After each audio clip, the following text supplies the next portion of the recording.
नमस्कार मित्रांनो, या व्हिडिओमध्ये आपण बघणार आहे की एखाद्या फोटॉनची जी एनर्जी आहे ती तुम्हाला काढायला सांगतात आपल्या सीईटीच्या एग्जाम मध्ये।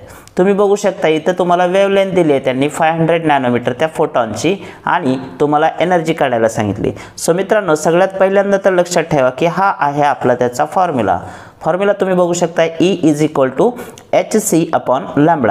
मित्र हो, न्यूमेरिकल सोडवण्याच्या सगळ्यात सोप्या ट्रिक्स तुम्हाला आपल्या या YouTube चॅनलवरती भेटणार आहेत, ते म्हणजे केमिस्ट्री बाय स्वामी सर। आता पहा, हा जो न्यूमेरिकल आहे तो किती सोपा आहे आणि सीईटी मध्ये आपण याला क्विक कसं सोडवू शकतो। सगळ्यात अगोदर तर प्लँक्स कॉन्स्टंटची व्हॅल्यू मित्र हो तुम्हाला न्यूमेरिकल सोडवताना कॉन्स्टंटच्या व्हॅल्यू पाठच ठेवाव्या लागतील। पहा, प्लँक्स कॉन्स्टंटची व्हॅल्यू काय आहे 6.626 × 10⁻34 आणि ते देखील युनिट सहित पाठ ठेवा। जूल सेकंड हे त्याचं युनिट आहे। त्यानंतर सी म्हणजे असते वेलोसिटी ऑफ लाइट। तर वेलोसिटी ऑफ लाइट किती आहे मित्रांनो 3 × 10⁸ मीटर्स पर सेकंड। सो युनिट्स आपण जे काही कन्वर्जन आहे आणि कॅन्सलेशन आहे ते करून घेऊ। सेकंड पर सेकंड कॅन्सल, त्यानंतर इथं मीटर आहे, इथं मीटर आहे, ते पण कॅन्सल होईल। सो आपलं युनिट फक्त काय राहील जूल, जे की मी इथं लिहून ठेवतो। ठीक आहे, आता पहा सगळ्यात अगोदर काय करायचं, सगळ्या पॉवर एकत्रित करा। हे 10⁻−34 मी इथं घेतलंय, त्याच्यानंतर 8 त्याला ऍड केले कारण पॉवरची ॲडिशन होईल।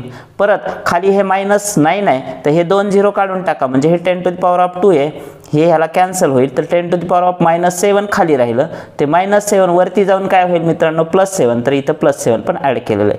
ह्या सगळ्या पॉवरचं सिम्प्लिफिकेशन केल्यानंतर तुम्हाला एवढी पॉवर शिल्लक राहताना दिसेल -34 + 8 + 7। आता राहिलं काय, तर हा सिंपल गुणाकार। आता 6.626 × 10⁻3। तुम्ही म्हणाल सर हा गुणाकार करायला आमच्याकडे वेळ कुठे आहे? मी एक सांगू का, हे दोन्ही कॉन्स्टंट आहेत तर ह्या व्हॅल्यूज पाठच ठेवा ना। उलट मी हे सांगतो की तुम्ही हा गुणाकारच पाठ ठेवा। 19.878 हा नंबर प्लँक्स कॉन्स्टंट आणि वेलोसिटी ऑफ लाइट ह्या दोन फॅक्टरचं मल्टिप्लिकेशन आहे, हे पाठच करून ठेवा, तुम्हाला अगदी सोपं जाईल। 19.878 लक्षात ठेवा, या दोनचा गुणाकार आहे। त्याच्यानंतर डिवाइड बाय 5 केलं तर आपला आन्सर काय येतं मित्रांनो एनर्जीचं 3.975 × 10⁻−19 आणि जूल। तो एवढं सोपं आहे पहा न्यूमेरिकल सोडवणं। यासारखे अजून न्यूमेरिकल्स तुम्हाला पाहायचे असतील तर आत्ताच आपल्या चॅनलला सबस्क्राईब करायला विसरू नका आणि हा व्हिडिओ आवडला असेल तर तुमच्या इतर मित्रमैत्रिणींना देखील अवश्य पाठवा। थँक्यू।